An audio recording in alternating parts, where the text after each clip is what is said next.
बाहेर गाडी थांबल्याचा आणि लगेचच गेट उघडण्याचा आवाज आला.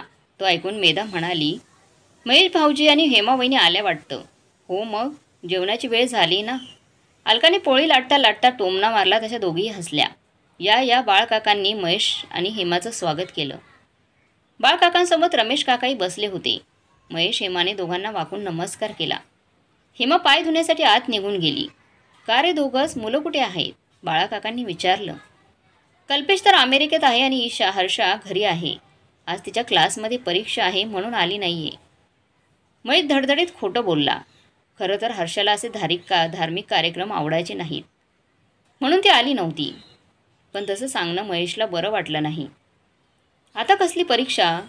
तिचं तर MSc झालं आहे ना. बाळकाकांनी नाराजाने विचारलं. अहो, UPSCचे क्लासेस लावले आहेत तिने. आता काय कलेक्टर बिलेक्टर करायचे की काय तिला? कशाला या भानकेडे करवतोयस? उरकून टाक तिचं लग्न, रमेश काका म्हणाले. मुलं नाही ऐकत आजकाल. रमेश काका, बघूया नाही जमलं UPSC तर तोच पर्याय आहे. बाळकाका रमेश काका दोघेही काही बोलले नाहीत. हेमा हातपाय धुवून किचनमध्ये शिरली. तिला पाहून अलका म्हणाला, लवकर आलात महिनी. नाही म्हणजे मागच्या वर्षी जेवणाची ताटं घेतली आणि तुम्ही आला होतात म्हणून म्हटलं. तिचा कुत्सित टोमणा हेमाच्या लक्षात आला. पण ती चुप्प बसली, काहीच बोलली नाही. सांगा काय करायचे? भजी वडे राहिले असतील तर मी तळते की पोळ्या करू मी? चालेल हेमा वहिनी, तुम्ही पोळ्या करा. मेधा म्हणाली. तसं अलकाने लगेच पोळ्या लाटणं सोडून दिलं आणि तिने हेमाला ओट्यापाशी उभं राहायची जागा करून दिली. अगं बाई, केव्हा आलीस हेमा? मंगला काकूंनी आत येत विचारलं. आणि काय गं, मी तुला म्हटलं होतं की आदल्या रात्री मुक्कामाला ये, पण याही वर्षी तू वेळेवर येतेस? नाही जमत हो काकू. काल मला बँकेतून यायला 7 वाजून गेले होते. काल यांची बिल्डर असोसिएशनची मीटिंग होती. सकाळी बांधकामावरचे सगळे सुपरवायझर्स घरी येतात, त्यामुळे घरून निघायलाही उशीर झाला. अगं, ही कामं तर रोजचीच आहेत. गौरी वर्षातून एकदाच येतात, तेव्हा आज तरी लवकर यायचा प्रयत्न करत जा. कामाचं नाही म्हणत मी, वर्षातून एकदा तरी येता तुम्ही आमच्याकडे. तेवढंच बोलणं बसणं होतं. पटते मला काकू, पण काय करू? इतकं धकाधकीचं आयुष्य होऊन गेलं आहे की इच्छा असूनही, मनातून इच्छा असतानाही कुठं जाता येत नाही. सोडून देते नोकरी. काय कमी आहे तुला? एवढा मोठा बंगला, 3 4 व्हीलर आहेत. हेमाने एक सुस्कारा सोडला. आतल्या गोष्टी तिलाच तर माहीत होत्या. मग म्हणाली, मलाही कंटाळा आलाय, पण ह्यांचा व्यवसाय असा बेभरवशाचा. हर्षा अजून कुठे नोकरीला लागलेली नाही. ती माग लागली की सोडेन म्हणते. बरं मुलींनो, आटपर लवकर, गुरुजी येण्याची वेळ झाली आहे. आरती झाली की ती लगेच जेवणाची घाई करतील. मंगला काकू तिथून देवघरात निघून गेल्या. आरतीची तयारी केली. बाहेर हॉलमध्ये त्या आल्या तेव्हा सवाष्ण आणि ब्राह्मण घरात येऊन बसल्याचं त्यांना दिसलं. महेश बाळकाका आणि रमेश काकांसोबत गप्पा मारत बसला होता. त्या पुरुषांना आरामात बसलेलं पाहून काकूंना त्यांच्या भाग्याचा हेवा वाटला. तेवढ्यातच गुरुजी आले. त्यांच्यासोबत बाळकाकांची दोन्ही मुलं आनंद आणि अनिकेत होते. चला सगळे आरतीला, गुरुजी म्हणाले. तशी सगळी मंडळी उभी राहिली. किचनमधून मेधा आणि अलकाच्या पाठोपाठ हेमाई बाहेर आली. आरती झाली. महालक्ष्म्यांना नमस्कार केल्यावर हेमाने पेढ्याचा बॉक्स देवीच्या समोर प्रसाद म्हणून ठेवला. महेशने पाकिटातून 5,000 काढून देवीसमोर ठेवले. त्या 500च्या नोटा पाहून मंगल काकू खुश झाल्या. मेधानेही ते पाहिलं. किचनमध्ये गेल्यावर ती अलकाला दबक्या आवाजात म्हणाली, महेश भाऊजीने 5,000 ठेवलेत. बस फक्त 5,000? अलका नाक मुडत म्हणाली. 5,000 कमी झालेत का? अलकाच्या बोलण्यातून डोकावणारा मत्सर पाहून मेधाने विचारलं. हो मग, त्यांच्या श्रीमतीच्या मनाने कमीच आहेत. 5,000पेक्षा 10,000 तरी द्यायला पाहिजे होते. दोघी हसल्या. फक्त अलकालाच नाही तर बाळकाकांच्या संपूर्ण कुटुंबाला महेशच्या कुटुंबाचा मत्सर वाटायचा. खरं तर महेशचे वडील सुधाकर तिन्ही भावांमध्ये सर्वात गरीब, तर बाळकाका सर्वात श्रीमंत. एका सरकारी कचेरीत नोकरी करत असल्यामुळे बाळकाकांना 2 नंबरची कमाई भरपूर होती. सुधाकर जिल्ह्याच्या ठिकाणी सायकल रिपेअरिंगचं काम करायचे. जशी सायकलींची संख्या कमी झाली आणि मोटरसायकलींची संख्या वाढू लागली, तसं त्याने स्कूटर मोटरसायकलच्या दुरुस्तीचं काम शिकून घेतलं आणि एका टपरीत गॅरेज सुरू केलं. पै जमा करून त्यांनी काटकसर करून त्यांनी पैसा जमवला. त्यातून स्पेअर पार्टचं दुकान चालू केलं. त्यात रगड पैसा मिळू लागल्यावर त्यांनी होंडाच्या गाड्यांची एजन्सी घेतली. या दरम्यान त्यांनी मुलांना खूप शिकवलं. महेश सिव्हिल इंजिनियर तर रितेश सॉफ्टवेअर इंजिनियर झाला. नैना चार्टर्ड अकाउंटंट झाली. सुरुवातीला महेश एका कंपनीत नोकरी करायचा, पण वडील वारल्यानंतर त्याने नोकरी सोडून होंडाची एजन्सी सांभाळली. सोबतच कन्स्ट्रक्शनची कामं करायला सुरुवात केली. आता तो नामवंत बिल्डर झाला होता. हेमासारखी सुंदर, सुशील आणि बँकेत ब्रँच मॅनेजर पदावर चांगल्या पगाराची नोकरी करणारी बायको त्याला मिळाली होती. रितेश बँगलोरला एका कंपनीत नोकरीला लागला. त्याने त्याच्यासोबत काम करणाऱ्या एका मल्याळी ख्रिश्चन मुलीशी लग्न केलं. ख्रिश्चन मुलीशी लग्न केलं होतं तर नैना एका मोठ्या बिझनेसमॅनशी लग्न करून सिंगापूरला स्थायिक झाली. तिघही व्यवस्थित सेटल झाले होते. संपूर्ण घराण्यात सुशिक्षित आणि श्रीमंत परिवार होता. तिघांचा रमेश काकांची मुलंही मुंबईत बऱ्याच नोकरीला होती. पण सर्वात निराश केलं होतं बाळकाकांच्या मुलांनी. फारसे न शिकल्यामुळे अनंत एका किराणा दुकानात काम करत होता. अनिकेतला सरकारी कचेरीत लावायचे बाळकाकांनी खूप प्रयत्न केले, पण यश न आल्याने शेवटी अनिकेत रिक्षा चालवू लागला. शून्यातून विश्व निर्माण करणाऱ्या सुधाकरच्या परिवाराचा साहजिकच बाळकाकांचं कुटुंब मत्सर करत होतं. बाळकाका सर्वात श्रीमंत म्हणून अगदी पहिल्यापासून गौरीची स्थापना दरवर्षी बाळकाकांकडे व्हायची. अनेक वर्षापासून चालत आलेली ती प्रथा होती. महेश आणि हेमा न चुकता दरवर्षी गौरी पूजनाच्या दिवशी बाळकाकांकडे येत असत. मंगला काकूंनी सवाष्ण ब्राह्मणांना जेवायला बसवलं. त्यांची जेवणं झाल्यावर पुरुषांच्या पंक्ती बसल्या. त्या आटोपल्यानंतर बायकांच्या पंक्ती बसल्या. पुरुष मंडळी बाहेर अंगणात बसून पान सुपारीचा आनंद घेत होती. जेवणं सगळ्यांची आटोपली. किचनमध्ये भांड्यांचा ढीग पडला होता. धुनी भांडी करणारी बाई येणार नव्हती. आज जास्त कामं करावं लागणार याचा तिला अंदाज असल्याने ती जाणून बुजूनच बाहेरगावी निघून गेली होती. अर्थातच तिचं काम मेधा आणि अलकालाच करावं लागणार होतं. तो भांड्यांचा ढीग पाहून हेमाच्या अंगावर काटा आला. मंगला काकूंनी त्याच्या दोन्ही सुना सकाळी 4 वाजल्यापासून उठल्या होत्या. धार्मिक कार्यक्रम म्हटलं की बायकांच्या जीवाचे हाल हे ठरलेलंच असायचं. या ग मुलीनं बैठकीत थोडा वेळ बसायला. मंगला काकूंनी आवाज दिला, अहो आई, भांडी घासायची पडली आहेत आणि संध्याकाळी हळदी कुंकवाचा कार्यक्रम आहे. अलका कंटाळून म्हणाली, असू दे का अलका, ये थोडा वेळ गप्पा मारायला, मग आम्हाला निघायचंय. हिमा म्हणेल तशा मेधा, अलका दोघी येऊन बसल्या. अरे महेश, मागच्या आठवड्यात तुझे फोटो पाहिले पेपरला. त्या अंधश्रद्धा निर्मूलन समितीचा कार्यक्रम होता वाटतं. तू काय अध्यक्ष आहेस का त्या समितीचा? बाळकाकांनी सुपारी तोंडात टाकून विचारलं. हो काका, महेश उत्तरला. का रे, मग या गौरी गणपतीच्या विरोधात असशील तू? गणपती बसवला नव्हता का तुम्ही? मंगला काकूंनी विचारलं. बसवलं होतं तर. आणि काकू, आम्ही काय श्रद्धेच्या विरोधात नाही आहोत. कर्मकांड आणि बोवाबाजीला आमचा विरोध असतो. माझंच बघा ना, मी रोज पूजा करतो, महेश म्हणाला. मग तुला कसं काय अध्यक्ष बनवलं त्यांनी? महेश हसला. अहो काका, तुमच्याकडे पैसा आणि शहरात नाव असलं की संस्था तुमच्या मागे पदं घेऊन फिरतात. काय रे, तू म्हणतो मी पूजा करतो, पण या व्यतिरिक्त दुसरं कधी काही तुम्ही करता का देवाचं?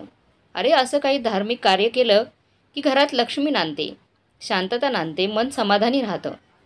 मंगला काकूंच्या दोन्ही सुना एकमेकांकडे पाहून सूचक हसल्या. एवढं तेवढं कारणांवरून सुनांशी भांडणारी सासू त्यांना आठवली. सुनबाई, कधी तीर्थक्षेत्री नेतो की नाही तुझा नवरा? रमेश काकांनी विचारलं. हेमाने काही उत्तर देण्याआधी मंगल काकू मध्येच मोठ्या अभिमानाने बोलल्या. बरं का हेमा, माझी तर बाई 4 धाम सकट जवळजवळ सगळी तीर्थक्षेत्र पाहून झाली. तिरुपतीला तर आम्ही दरवर्षी जातो. महेश, तू पण घेऊन जा रे बाबा हेमाला. महेश हसला आणि म्हणाला, अहो काकू, किती वेळा बघणार? सगळं पाहून झालं आमचं. त्याच्यासोबतच 19 देशही बघून झालेत आमचे. 2 महिन्यापूर्वी कल्पेशने अमेरिकेत ॲडमिशन घेतली तेव्हा आम्ही गेलो होतो त्याच्याबरोबर. तिकडूनच बघ कॅनडालाही जाऊन आलो. मंगला काकू आणि रमेश काकांची बोलतीच बंद झाली होती. काकू, हे तुमचं म्हणणं खरं आहे. आमच्याकडे खरंच काही धार्मिक कार्य होत नाही, हेमा म्हणाली. महालक्ष्मी आमच्याकडे बसवायचं तुम्ही मागे म्हटलं होतात. माझी खूप इच्छा आहे, पण आमच्याकडे करणारं कोणी नाही आणि आम्हाला 3-4 दिवस सुट्ट्याही मिळत नाही. राहू द्या वहिनी, अशी आम्हाला कष्ट करायची आणि लोकांना खाऊ पिऊ घालण्याची भारी हौस आहे. अलकाने हा टोमणा सासूला मारल्याचा हेमाच्या लक्षात आलं. मोठ्या मुश्किलीने तिने हसू आवरलं. चहा घेऊन दोघं निघाले. बाहेर आल्यावर रस्त्यावर उभी असलेली महेशची चकचकीत आलिशान कार मंगला काकू आणि त्यांच्या दोन्ही सुनांनी बघितली. मंगला काकूंच्या अंगणात उभ्या असलेल्या आपल्या खटारा स्कूटरकडे नजर गेली आणि त्यांचा जळफळाट झाला. महेश आणि हेमाला निरोप देऊन त्या घरात आल्या आणि मेघाला म्हणाल्या, बघितलं ना हेमा, महेशला श्रीमंतीचा किती माज आलाय तो. मेधाने आश्चर्यचकित होऊन सासूकडे पाहिलं आणि म्हणाली, नाही हो आई, उलट ते दोघं किती साधे आहेत. हेमावहिनी बँकेत मॅनेजर आहेत, पण आज 40 लोकांच्या पोळ्या लाटताना त्यांनी अजिबात कटकट केली नाही. त्यांनी व्यवस्थित त्या पोळ्या केल्या. महेश भाऊजींची यांच्याशी किती छान गप्पा मारत होते ते. आपल्या मुलाचं किती कौतुक केलं त्यांनी. तू गप ग, तुला काय समजते. मंगला काकू मेधावर ओरडल्या. मेधा अलकाकडे पाहून हसली.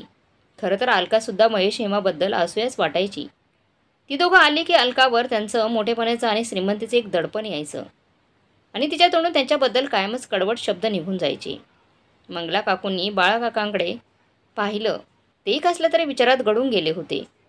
नक्कीच दारिद्र्यातून श्रीमंत झालेला महेशचा विचार ते करत असावेत, असं त्यांना वाटलं. संध्याकाळी गुरुजी दक्षिणे घेण्याकरता आले. मंगला काकू त्यांच्यासमोर बसून त्यांना म्हणाल्या, गुरुजी, तुम्हाला तर माहीतच आहे की आमच्याकडे वर्षभर धार्मिक कार्यक्रम सुरू असतात. सत्यनारायण, लघुरुद्र, महारुद्र, सप्तशती, नवचंडी, गणेश याग सगळं काही आम्ही करतो.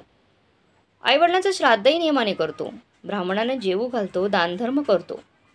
तरीसुद्धा आमच्या घरात लक्ष्मी नांदत नाही. आणि आमचा पुतण्या महेश एक नंबरचा नास्तिक आहे. बायको म्हणते म्हणून फक्त पूजा करतो. बाकी कोणतेही धार्मिक कार्यक्रम कधी घरात करत नाही. आता तर काय ती कोणती अंधश्रद्धा निर्मूलन समिती आहे, तिचा तो अध्यक्ष आहे म्हणे. म्हणजे देवाच्या नावाने बोंबाबोंब. तरीसुद्धा पहा, दोन्ही हाताने आवरता येत नाही इतका पैसा येतो घरात त्यांच्या. आलिशान बंगला आहे, 3 गाड्या आहेत, मुलगा अमेरिकेत आहे. थोडक्यात लक्ष्मी प्रसन्न आहे त्यांच्यावर. मग आमच्याच बाबतीत असं का. गुरुजी विचारात पडले.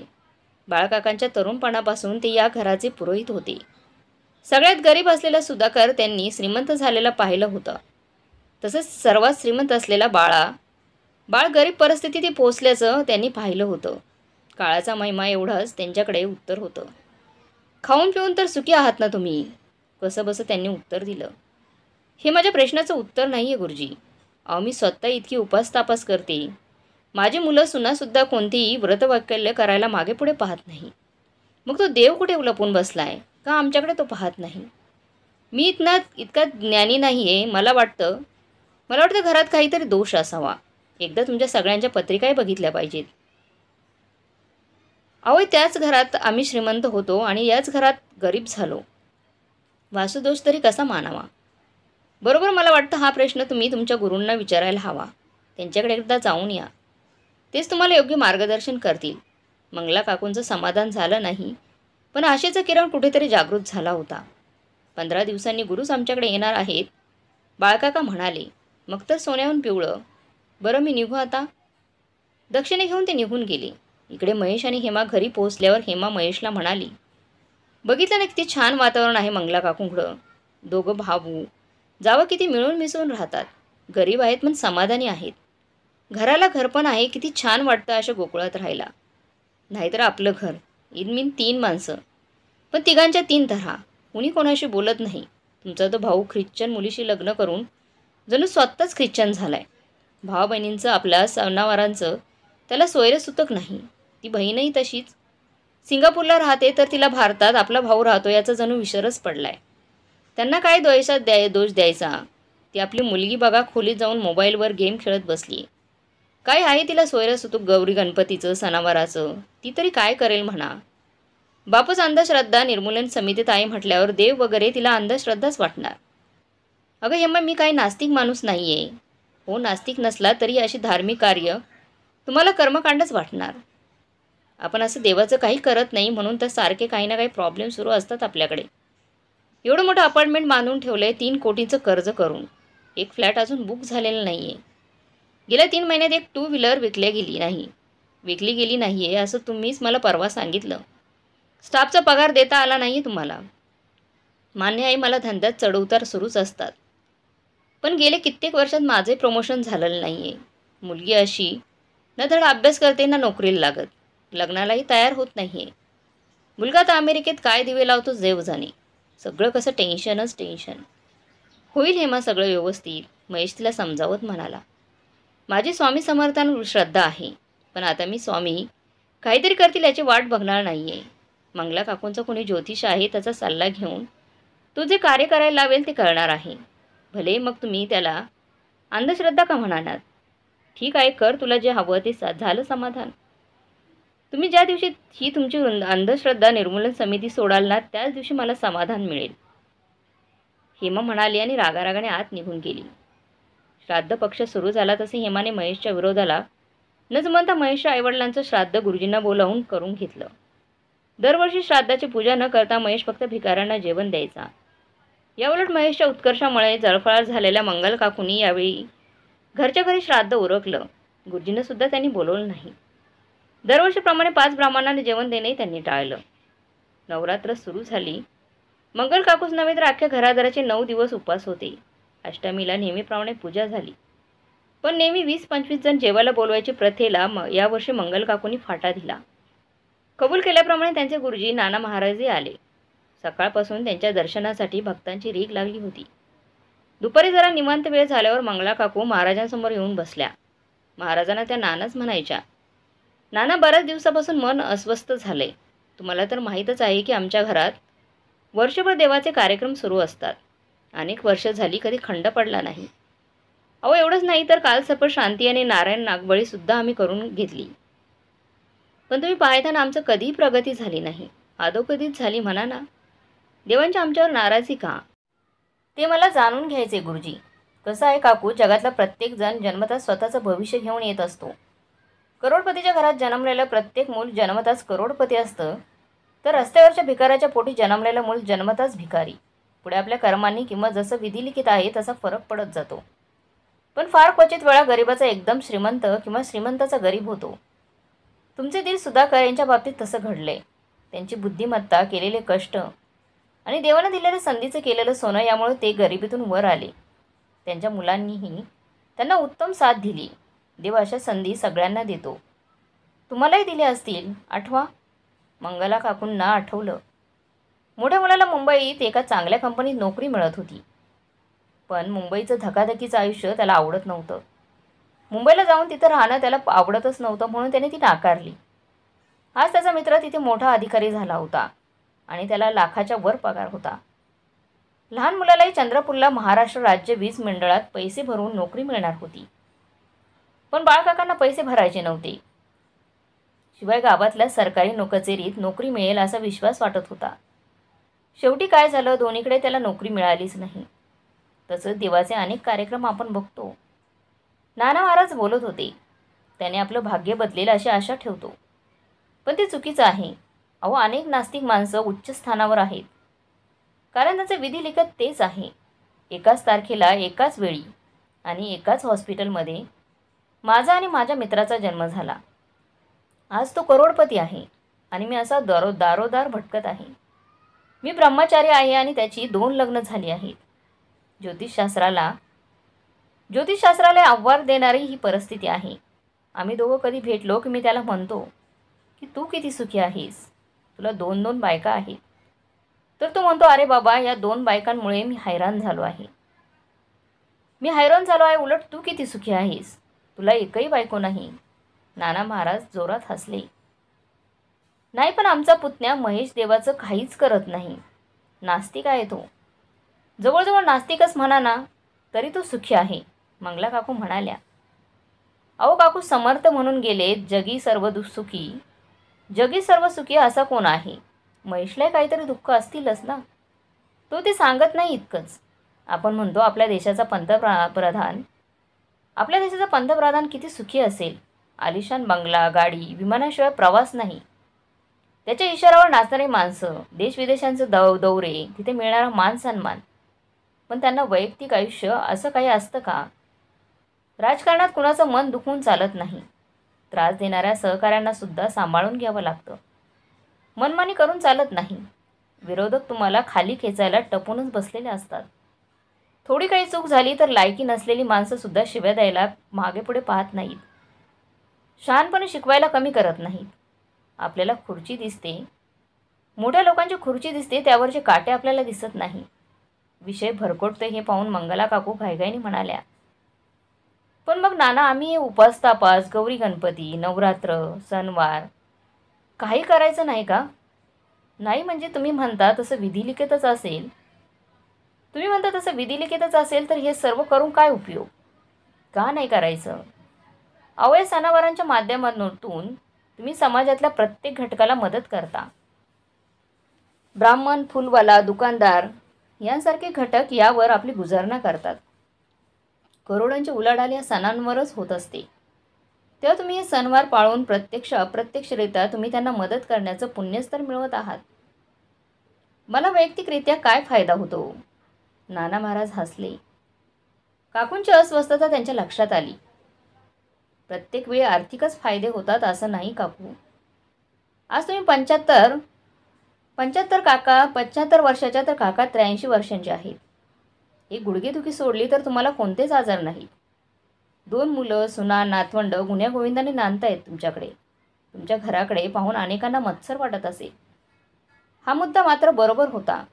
मंगला काकू फुलल्या. आम्हाला असा मंत्र द्या ना नाना, की आम्ही कायमचे असे सुखात राहू. आतली गोष्ट सांगू तुम्हाला काकू, मी स्वतःच सुखी नाही आहे. तर तुम्हाला असा मंत्र कुठून देऊ मी? बाळकाकांचं अख्खं कुटुंब नाना महाराजांकडे आश्चर्याने बघू लागलं. काय सांगताय नाना? प्रपंच नसताना तुम्ही सख्खी नसाल असं कधी होईल तरी का? मंगला काकूंनी आश्चर्याने विचारलं. अहो, माझ्या आईला नातवंडांची भारी हौस. आणि घरात मी एकुलता एक असूनही असा हा वैराग्याचा मार्ग स्वीकारलेला. ती माऊली दुःखी होणार नाही तर काय? आणि ती दुःखी असताना मी सुखी तरी कसा असेल? दुसऱ्या या भामट्या गुरूंनी आजकाल इतका उच्छांत मांडलाय की गुरु म्हणून किंवा गुरुजी म्हणून घ्यायची लाज वाटू लागली मला. हे भामटे गुरु गोड गोड बोलून काहीतरी फालतू चमत्कार दाखवून लोकांना आपल्या नादी लावतात. लोकांकडून मोठमोठ्या देणग्या उकळतात. पैसा आला हातात की आलिशान गाड्यांमध्ये फिरतात, मौज मजा करतात, मुलींवर बलात्कार करतात. अशा नालायक गुरूंमुळे आमची बदनामी होते. लोक मग आमच्याकडे संशयाने, तिरस्काराने पाहतात. अंधश्रद्धा निर्मूलन समितीसारख्या संस्था आमच्यावर टपून बसतात. जरा काही चुकलं, थोडं काही चुकलं, एखाद्या शिष्याने तक्रार केली की लागलाच आमच्या मागे पोलिसांचा ससेमेरा. फार अस्वस्थ वाटते त्यामुळे. चैन नाही जीवाला आमच्या. क्षणभर शांतता पसरली. नाना महाराजांना काय बोलावं सुचेना. गुरूंवर ओढवलेल्या या समस्येवर काय तोडगा सुचवावा या विचारात सगळे गळून गेले. 2च दिवसांनी हेमाचा काकूंना फोन आला. काकू, तुमच्याकडे जे ज्योतिषी आहेत चांगलं सांगतात ना ते भविष्य? हो, तर अगदी तंतोतंत सांगतात. अगं या अलकाच्या बहिणीचं लग्न जुळत नव्हतं. त्यांना विचारल्यावर त्यांनी उपाय सुचवले आणि लग्नाची तारीख सांगितली. बरोबर त्याच तारखेला लग्न झालं बघ. शिवाय त्यांनी जसा मुलगा सांगितला होता अगदी तसाच मिळालाय बघ. का गं, काय झालं? कुणाची पत्रिका दाखवायची होती? अहो, आमच्याच पत्रिका दाखवायच्या होत्या त्यांना. आता तुम्हाला कसले गं प्रॉब्लेम? सगळं चांगलं तर आहे तुमचं. नाही हो काकू, दिसतं तसं नसतं. बघा ना आमची हर्षा सध्या घरीच आहे. ना धड अभ्यास करत ना नोकरी करत. बोललं की इतका राग येतो की आठवडा आमच्याशी नीट बोलतही नाही. गप्प बसून घेते. गेल्या कित्येक वर्षात माझं प्रमोशन झालेलं नाही. आणि कटकटी तर इतक्या वाढल्या आहेत की असं वाटतं सोडून द्यावी ती नोकरी. आणि सगळ्यात मोठा प्रॉब्लेम तर ह्यांचा आहे. सध्या 2 व्हीलरची एजन्सी तोट्यात सुरू आहे आमची. आणि यांनी कर्ज काढून एक अपार्टमेंट बांधून ठेवले. त्यातला एक सुद्धा फ्लॅट विकला गेलेला नाही आहे. डोक्यावर 3 कोटींचं कर्ज होऊन बसले. काय 3 कोटी? अरे बापरे! आकडा ऐकूनच काकूंची छाती दडपली गेली. जर ते फ्लॅट विकले गेले नाही तर जप्ती येणार आहे आमच्यावर. परवाच बँकेची नोटीस आली आहे. ती नोटीस पाहून यांचा BP हाय होऊन गेला होता. डॉक्टरांकडे जाऊन ट्रीटमेंट घ्यावी लागली आम्हाला. तुम्ही देवाचं काही करत नाही ना, मग येणारच अशी संकट. महेशला म्हणावं, सोड ती अंधश्रद्धा निर्मूलन समिती आणि काहीतरी देवाचं करत म्हणावं. मलाही पटतंय म्हणणं काय तुमचं काकू. म्हणून तर त्या ज्योतिषाकडे यावं म्हणतीये. ह्यांचा विश्वास नाही त्याच्यावर. पण मी येईन तुमच्याकडे. अगं पण सध्या ते ज्योतिषी नैमिषारण्यात गेलेत. ते आले की मी कळवते तुला. काकूंनी फोन ठेवला. पण आनंदाने त्यांना वेड लागायची पाळी आली होती. त्यांनी आपल्या सुनांना जोरजोराने हाका मारल्या. अगं अलका, मेधा, लवकर बाहेर या. एक आनंदाची बातमी आहे. दोघी धावतच बाहेर आल्या. काय झालं आई? काय एवढा जोरात हाका मारताय? सासूबाईंचं ऐकून त्या म्हणाल्या. अगं खूप आनंदाची बातमी आहे. महेश्वर म्हणे 3 कोटीचं कर्ज आहे आणि बँकेने अपार्टमेंट जप्तीची नोटीस बजावली आहे. देवाचं काही करत नाहीत ना. बघा, भोगा आता आपल्या कर्माची फळं. 3 कोटींचा आकडा ऐकून दोन्ही सुनांचे डोळे विस्फारले. एवढे पैसे त्यांनी कधी पाहिले नव्हते. मंगला काकू बाळकाकांच्या बेडरूममध्ये गेल्या. ते झोपलेले होते. त्यांनी गदगदा हलवून उठवलं. अहो उठा, एक आनंदाची बातमी आहे. काय झालं? का झोपू देत नाहीयेस? अहो महेश्वर 3 कोटींचं कर्ज आहे आणि बँक त्याच्यावर जप्ती आणतीये. अगं मग यात आनंदाची बातमी कुठं आली? अहो महेश आपला पुतण्या आहे, शत्रू नाही. अहो कधी देवाचं नाही केलं मग असं होणारच होतं ना. बघा तुम्ही एक दिवस महेश रस्त्यावर आल्याशिवाय राहणार नाही. अहो कशाला शिवाय शाप देताय? कधी महेश आणि त्याची बायको आपल्याशी वाईट वागलेत का? उलट मागे अनिकेतला नवी रिक्षा घ्यायची होती तेव्हा महेशने त्याला 50,000 रुपये दिले होते. ते पण आपण अजून फेडले नाहीत. विसरलं वाटतं. बाळकाका चिडून बोलले. मंगला काकूंचा हिरमुसल्या तरी त्यांचा आनंद अजिबात कमी झाला नाही. त्या न बोलता देवाघरासमोर आल्या. देवाला हात जोडून म्हणाल्या, देवा जसे आहोत त्यात सुखी ठेव रे आम्हाला आणि तुझ्यावर विश्वास न ठेवणाऱ्यांचे असेच हाल होऊ दे. भीक मागायची पाळी होती त्यांच्यावर. त्या दिवसापासून काकू देवाची जास्तच भक्ती करू लागल्या. दसरा आटोपला. दिवाळीला 4-5 दिवसच उरले पण हेमाचा फोन आला नाही. तशा काकू बेचैन होऊन गेल्या. महेश्वरच्या जप्तीचं काय झालं? कर्ज होतं त्याचं काय झालं? हे जाणून घेण्यासाठी त्या अधीर झाल्या होत्या. स्वतःहून फोन करणं तर चुकीचं दिसलं असतं. आणायचं संध्याकाळचं त्यांच्याकडे जायचं होतं ते ज्योतिषे नैमिषारण्यातून आल्याचं कळालं त्यांनी घाईघाईन हेमाला फोन लावला. अगं हेमा, ते ज्योतिषी परत आलेत. तुला यायचं ना त्यांच्याकडे? अहो काकू सध्या दिवाळीमुळे बँकेतल्या कामामुळे फुरसतच मिळत नाही मला. आणि ज्या प्रॉब्लेमसाठी मी भटजींकडे भेटायला येणार होते ना ते सगळे सॉल्व्ह झालेत. म्हणजे जी जप्ती येणार होती त्याचं काय झालं? काकूने बेचैन होऊन विचारलं. ती कॅन्सल झाली काकू. दिवाळीच्या मुहूर्तवर शुभप्रवेशासाठी लोकांनी 12 फ्लॅट बुक केलेत. त्यामुळे कर्जच फिटून गेलं. दुसरा होंडाने नवी गाडी लॉन्च केली. तिची एवढी तुफान विक्री होती की सध्या ह्यांना जेवायला सुद्धा फुरसत मिळत नाहीये. तिसरा हर्षाला बँगलोरला जॉब मिळालाय. दिवाळीनंतर जॉईन करते ती. आणि मला सुद्धा बँकेने प्रमोशन दिले. आणि काकू सगळ्यात आनंदाची गोष्ट म्हणजे या दिवाळीला रितेश भाऊजी आणि नैनाताई सिंगापूरवरून येत आहेत. बघा ना काकू, भगवान देत आहे तो छप्पर फाडके देत आहे. हेमा बरंच काही सांगत होती पण काकूंना ते ऐकूच येत नव्हतं. त्यांचा चेहरा काळा ठिक्कर पडला. महेशला रस्त्यावर आणण्याची त्यांची स्वप्न भंग पावली होती. थरथरत्या हाताने त्यांनी फोन ठेवून दिला. अलका जवळच उभी होती. तिच्या लक्षात आलं. तिने काकूंना विचारलं, काय झालं आई? कुणाचा फोन होता? तुम्ही असे थरथरताय. आपलं मेलं नशीबच वाईट. आजपासून देवाचे सगळे कार्यक्रम बंद. संतापून त्या बोलल्या, चिडून बोलल्या आणि आतमध्ये निघून गेल्या. अलकाने फोन रिडायल केला. तो हेमाला लागला. हेमाशी बोलल्यावर तिच्या लक्षात सगळा मामला आला. खरं तर तिलाही हेमाबद्दल असूया वाटायची. पण आपल्या सासूने मत्सराची अगदी खालची पातळी गाठल्याचं तिच्या लक्षात आलं. चुकीचं वागत असलेलं लक्षात आलं. त्या दिवसानंतर मोठ्या गाजावाजाने होणारे धार्मिक कार्यक्रम बंद झाले. नेहमी या कार्यक्रमाने गजबजणारं घर शांत होऊन गेलं. मंगला काकूंना करमेनसं झालं. पण बाकी सगळ्यांना ही शांतता आवडली होती. विशेष करून अलका आणि मेधाला. या कार्यक्रमामुळे सगळ्यात जास्त कष्ट त्यांनाच पुरायचे. त्यातून काकूंना सगळ्या गोष्टी काटेकोर लागायच्या. थोडंही उजवडावं खपायचं नाही. असं झालं तर त्या 4 चौघात सुनांचा पान उतारा करायला मागे पुढे पाहायच्या नाहीत. आणि कार्यक्रम बंद झाल्यामुळे दोघींना मुलाबाळांकडे नवऱ्याकडे लक्ष द्यायला फुरसत मिळू लागली. मुलाचा अभ्यास घेणं, शॉपिंग करणं, लग्न समारंभाला हजर राहणं, कधीतरी सिनेमा बघणं, नवीन पदार्थ करून बघणं, कधीतरी बाहेर जेवायला जाणं असे प्रकार होऊ लागले. अनंता आणि केतचं अर्ध टेन्शन कमी झालं. या कार्यक्रमांमुळे त्यांना नोकरी, व्यवसाय सोडून बऱ्याचदा घरी राहावं लागायचं. त्यामुळे त्यांची होणारी कुचंबना आता कमी झाली होती. बाळकाकाही काही देवीपुढे नव्हते, पण बायकोच्या हट्टापुढे त्यांना नमतं घ्यावं लागायचं.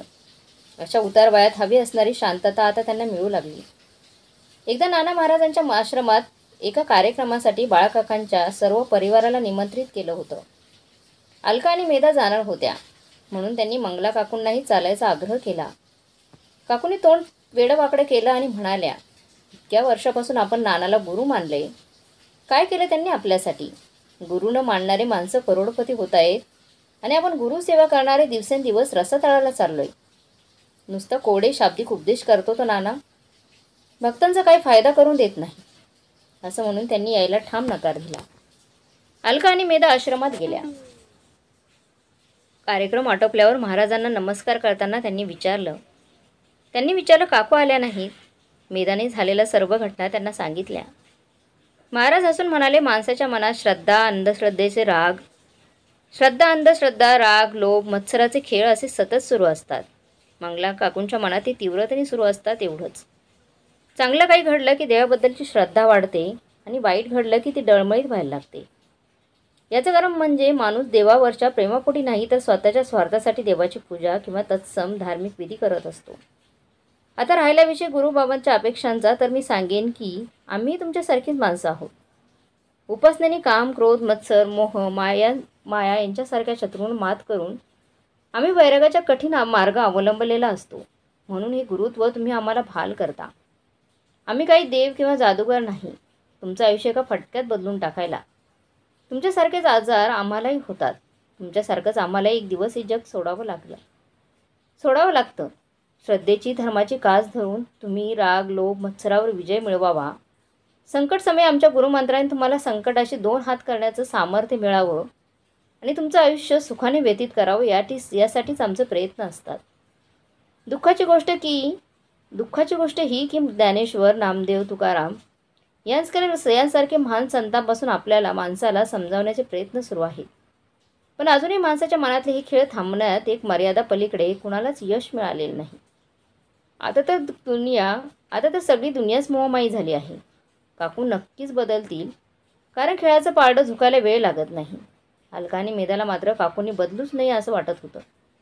सध्या तरी त्या खूप सुखात होत्या. एके रात्री 12 वाजता काकांच्या छातीत धडधडू लागलं. जीव घाबरू होऊ लागला तसं काकूंनी त्यांना उठवलं. 5च मिनिटात काकूंनी संपूर्ण घराला जागं केलं. छाती चोळ, लिंबू पाणी दे या उपायाने काही फरक पडत नाहीये हे पाहिल्यावर अनिकेतने काकांना रिक्षात बसवलं आणि त्यांना डॉक्टरकडे घेऊन गेले. डॉक्टरांनी त्यांना तपासलं आणि गंभीर चेहरा करून त्यांना हार्ट अटॅक येण्याची शक्यता आहे, ताबडतोब शहरातल्या मोठ्या हॉस्पिटलमध्ये ॲडमिट करा असं सांगितलं. ते ऐकून अनिकेत रडायला लागला. डॉक्टरकडून हॉस्पिटलचं नाव घेऊन त्याने लगेच बाहेरगावी गेलेल्या अनंतला फोन लावला. त्याला ताबडतोब यायला सांगितलं. दुसरा फोन त्याने महेशला लावला. महेशने ऐकून सर्व परिस्थिती समजून घेतली आणि त्याला धीर दिला. काकाने घेऊन ये, मी सगळी व्यवस्था करतो असं आश्वासन दिलं. अनिकेतने ॲम्ब्युलन्सवाल्याला फोन करून बोलावून घेतलं. त्याला यायला उशीर होता म्हणून तो काकांना घेऊन घरी गेला. घरी सर्व परिस्थिती सांगताच रडारड सुरू झाली. तेवढ्यात ॲम्ब्युलन्स आली. अनिकेतने काकांना त्यात झोपवलं. तो आणि मेधा आत बसल्यावर काकू धावत आल्या आणि अनिकेत नाही म्हणत असताना देखील ॲम्ब्युलन्समध्ये जाऊन बसल्या. रस्त्याने जाता जाता मनातल्या मनात त्यांचा गुरुमंत्राचा जप आणि घर कोष्टेत धरान स्तोत्र म्हणणं सुरूच होतं. अर्ध्या रस्त्यात महेशचा फोन आला. सगळी व्यवस्था झाल्याचं त्याने सांगितलं, पण त्याने ज्या हॉस्पिटलचं नाव सांगितलं ते ऐकून अनिकेतचा चेहरा पडला. अत्याधुनिक असलं तरी महागडं हॉस्पिटल होतं ते. मेधा त्यांचं बोलणं ऐकत होतीच. ती त्याच्या कानात पुटपुटली, अनंता, भाऊजींना फोन करा आणि पैसे घेऊन यायला सांगा. आपणच काही ठेका घेतला नाही हे पैसे खर्च करण्याचा. काकूंचं त्यांच्याकडे लक्ष गेलं म्हणून अनिकेत चूप बसला. ॲम्ब्युलन्स हॉस्पिटलच्या आवारात शिरली. महेश आणि हेमा त्यांची वाट पाहत होते. महेशने झटपट हालचाली करत काकांना ICUमध्ये ॲडमिट केलं. बाहेर सगळे चिंतातूर अवस्थेत बसले असतानाच हॉस्पिटलचा स्टाफचा माणूस आला. अनिकेतला रिसेप्शनवर ताबडतोब बोलवल्याचा निरोप त्याने दिला. घाबरून अनिकेत रिसेप्शनवर आला.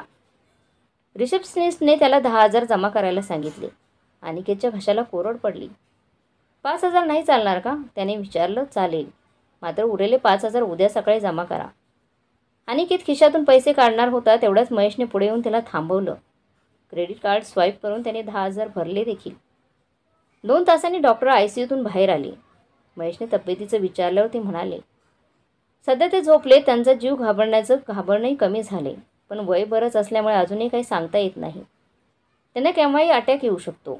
दुपारपर्यंत त्यांना बरं वाटलं तर आपण एन्जिओग्राफीचा निर्णय घेऊ. सगळ्यांना हायसं वाटलं. महेशने मग ड्रायव्हरला बोलावून मंगल काकू, मेधा आणि हेमाला घरी पाठवून दिलं. तो स्वतः अनिकेतसोबत हॉस्पिटलमध्येच थांबला. सकाळी अनंत आणि अलका हॉस्पिटलमध्ये पुन्हा पोहोचले. मंगला काकू आधीच येऊन बसल्या होत्या. अजूनही त्यांचा देवाचा धावा सुरूच होता. हातात जपमाळ घेऊन त्या कुठलाचा जप करत होत्या. देवाची उपासना मध्येच करून सोडून दिल्याचा त्यांना पश्चाताप होत होता. काकांना देवाने सुरक्षित घरी आणलं तर गुरुचरित्राच्या पारायणाचा त्यांनी संकल्प सोडला होता. अनंतला पाहून अनिकेत पुढे आला. त्याला कोपऱ्यात नेऊन त्याने विचारलं, दादू तू पैसे आणलेत ना? हो, 10,000 आणलेत. अरे 10,000नी काय होणार आहे? हे हॉस्पिटल किती महागडं आहे माहिती ना तुला? अजून एन्जिओग्राफी व्हायची आहे. 50,000पर्यंत बिल जाईल बहुतेक. अरे तुला जर अंदाज होता तर तू घरून येताना सोबत 20-40,000 ठेवायचे होतेत ना जवळ. अनंताकडे पैसे आहेत पण तो नखरे करतोय हे अनिकेतच्या लक्षात आलं. माझ्यासारख्या रिक्षावाल्याकडे कुठून येणार एवढे पैसे? मला वाटतं तूच तुझ्या शेटला मागून बघावं. तुझ्या शेटकडे मागून बघावं. त्यांची माणसं येत राहतात इकडे, घेऊन येतील सोबत. अनिकेतने जबाबदारी झटकल्याचं पाहिल्यावर अनंता संतपला. पण भांडणं करण्यासाठी ही जागा योग्य नाही हे त्यांच्या लक्षात आलं. म्हणून तो म्हणाले, मी काय म्हणतो, आपण महेश दादाकडून घेऊया. कोणत्या तडाने त्याला त्याच्याकडे मागणार? मी त्याच्याकडे रिक्षासाठी घेतलेले 50,000 अजून फेडलेले नाही. मला वाटतं तू सुद्धा त्याच्याकडून 30,000 घेतले होते तुझ्या मेवणीला देण्यासाठी. हो, आणि मी सुद्धा ते परत केलेले नाही. पण काय बिघडतं? महेश दादाला पैशांची कसली कमतरता आहे? करोडांचे व्यवहार करणारा माणूस. त्याला 5-50 हजारांनी काय फरक पडणार आहे? ते ठीक आहे रे, पण त्याने द्यायला नाही म्हटलं तर? वडील आपले आहेत. आपल्याला कुठून ना कुठून तरी व्यवस्था करावीच लागणार ना. अनंताला ते पटलं. तो म्हणाला, आपण आईलाच विचारूया. बाबांचं पेन्शनचे तिच्याकडे तर असतं सगळं.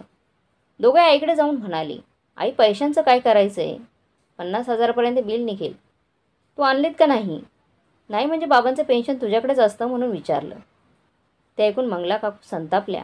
अरे आज तुमचा बाप 83 वर्षांचा आहे. आजपर्यंत तुमच्या बापाकरता तुम्ही 1 रुपया देखील खर्च केला नाही. उलट तुमच्या मुलांची हौस मौज त्याच्या पैशातूनच होते. आज आयुष्यात कधी नव्हे तर त्यांच्यावर खर्च करायची वेळ आली तर तुम्ही त्यांच्या पेन्शनवर डोळा ठेवता. तुम्ही तुमच्या बापाच्या घरात फुकट राहता हे विसरलात वाटतं. जा कुठेही भीक मागा, कर्ज काढा, नाहीतर तुमच्याकडून कर्ज कुठं भेटते का ते बघा. नाहीतर तुमच्या बायकोचे दागिने मोडा, पण पैसे घेऊन या. आईचा संताप पाहून दोघे चपापले. तेवढ्यात महेश ICUमधून हसऱ्या चेहऱ्याने बाहेर आला. काकांना बरं वाटत असून ते उठून बसल्याचं त्याने सांगितलं. डॉक्टर दुपारनंतर एन्जिओग्राफी करणार असल्याचंही तो बोलला. सगळ्यांचे चेहरे खुलले, पण अनंत अनिकेतची मनं पैसे देण्याच्या काळजीने उदास झाली. दुपारी एन्जिओग्राफी झाली. संध्याकाळी रिपोर्ट आला की बाळाकाकांचं हृदय ठणठणीत असून एन्जिओप्लास्टीची काहीच गरज नाही आहे. छाती दुखण्याचं कारण बहुतेक मस्क्युलर पेन्स असावं. काकूंचा चेहरा उजळला. त्यांनी केलेली देवाची प्रार्थना, गुरुमंत्राचा जप यामुळेच काका ठणठणीत बरे झाले. शिवाय त्यांचे रिपोर्टही नॉर्मल आले. त्याबद्दल त्यांच्या मनात शंका उरली नाही. हॉस्पिटलमधल्या गणपतीच्या मूर्तीला त्यांनी मनोभावे नमस्कार केला. दुसऱ्या दिवशी सकाळी काकांना डिस्चार्ज देण्यात आला. हॉस्पिटलचं 55,000चं बिल महेशनेच भरलं. ते भरत असताना अनंत अनिकेतने एक शब्दानेही त्याला अडवलं नाही. दोघांच्या बायकांनी त्याला पैसे न काढण्याची सक्त ताकीद दिली होती जणू. काकून हे सगळं बघितलं. दोन्ही मुलांचा आणि सुनांचा त्यांना संताप आला, राग आला. मात्र महेशचे पैसे कसे फेडावे याची काळजी त्यांना लागून राहिली. सगळ्यांना घरी येऊन गेल्यावर हेमा काकूंना म्हणाली, काकू मला आता 3 दिवस सुट्टी आहे. हर्षाई दुपारपर्यंत आणायचे पोचतोय. अशी संधी बऱ्याच दिवसांनी चालून आली. तर आता तुम्ही सर्वजण 3 दिवस आमच्याकडेच राहा. हो काकू, खूप बरं वाटेल आम्हाला. बऱ्याच वर्षात तुमचं येणं झालं नाही आहे. महेश म्हणाला. काकू नाही म्हणणार तोच मेधा म्हणाली. हो आई, राहूया आपण. मला आणि अलकाताईंना खूप वर्षांची इच्छा आहे महेश भाऊजींकडे राहायची. किती छान वाटतं एवढ्या मोठ्या बंगल्यात राहायला. हेमा मनात हसली. तिचा या बंगल्यात जीव घाबरायचा. हा बंगला विकून एक छोटा फ्लॅट घेण्यासाठी ती बऱ्याच दिवसापासून महेशच्या मागे लागली होती. 3 दिवस सगळ्यांनी खूप धूम केली. खाणं पिणं, मॉल्समध्ये फिरणं, खरेदी करणं, सिनेमा बघणं. या 3 दिवस कसे गेले तेच कळलंच नाही. काकांच्या आजारपणासाठी आपण जमलो होतो याचा सगळ्यांना विसर पडला. हेमा महेशनी काका काकूंची छान बडदास्त ठेवल्यामुळे दोघंही खुश होते. निघायची वेळ आली. हेमा महेशने लहान मुलांसकट सर्वांनाच चांगले छान कपडे घेतले. मिळालेल्या भारी साड्या पाहून मेधा, अलका तर हरकूनच गेल्या. काका काकू येत जा असेच मधून अधून. आम्हाला अगदी आईवडील येऊन गेल्यासारखं वाटेल बघा. महेश म्हणाला, हो खरं आहे. अलका, मेधा तुम्ही येत जा गं. आज मला माझ्या बहिणीच आल्यासारखं वाटते मला. हेमा डोळे पुसत म्हणाली. तसं काकूंनी तिला जवळ घेतलं. तिच्या डोक्यावरून प्रेमाने हात फिरवला. सगळे गाडीत बसले. पण काकू म्हणाल्या, थांब जरा, देवाला भेटायचं राहिलंय. आतमध्ये येऊन त्या देवासमोर उभ्या राहिल्या. त्यांच्या घरापेक्षाही मोठं, सुंदर आणि वेगवेगळ्या फुलांनी देवाने सजवलेलं ते देवघर पाहून त्यांचं मन भरून आलं. देवाची मनापासून माफी मागून त्यांनी साष्टांग दंडवत घातला. मग बाहेर येऊन त्या गाडीत बसणार तेवढ्यात अचानक काहीतरी आठवून त्या महेशला म्हणाल्या, घरी गेले की पैसे पाठव रे महेश. महेश म्हणाले, याचा अर्थ काकू तुम्ही मला परक समजता? अहो, माझे आई वडील फार लवकर गेले. त्यांची सेवा करण्याची संधी काही आम्हाला मिळाली नाही. तुमची तरी सेवा आम्हाला करू द्या. काही पाठवू नका ते पैसे आता. अहो, मुलगा कुठे आईवडिलांकडे पैसे मागतो का? मुलाचा एवढा अधिकार नाही का? आणि हो, पुन्हा कधी असे प्रॉब्लेम आले तर जरूर या माझ्याकडे. पैशांचा विचार करू नका. काकूंना मात्र गहिवरून आलं. त्यांनी महेशला मिठी मारली. मिठी मारतानाच अनंता आणि अनिकेतने सोडलेला सुटकेचा निश्वास त्यांच्या नजरेतून सुटला नाही. महेशने आपल्या 2 गाड्यांमध्ये सर्वांना बसायला सांगितलं. गाड्या निघाल्या. निरोपाचे हात बराच वेळ हालत होते. काकू प्रवासात शांत बसल्या होत्या. आपल्याला अद्दल घडवण्यासाठी, आपल्याला सगळं काही दाखवण्यासाठी देवानेच हे सगळं घडवून आणलं यावर त्यांचा विश्वास बसला होता. या घटनेच्या निमित्ताने त्यांच्या सुनांचं खरं रूप त्यांच्यासमोर आलं होतं. ज्याचा मत्सर आणि तिरस्कार, रागराग त्या करत होत्या तो महेश त्यांना खऱ्या मुलासारखा वाटू लागला होता. त्याचा एवढा तिरस्कार केला, पण त्यानेच त्यांची चांगली प्रकारे काळजी घेतली होती. अंधश्रद्धा, मत्सर, द्वेष यांची इनिंग संपली होती. श्रद्धा, प्रेम आणि विश्वास यांची इनिंग सुरू झाली होती. पण हा मानवी मनाचा खेळ होता. यातली कोणती इनिंग कधी सुरू होणार आणि कधी संपणार हे काळच ठरवणार होता. तर मग मित्रमैत्रिणींनो, तुम्हाला ही आजची वेगळी कथा कशी वाटली कमेंट बॉक्समध्ये नक्की कळवा. आणि कथा आवडली असेल तर लाईक, शेअर, सबस्क्राईब नक्की करा. धन्यवाद.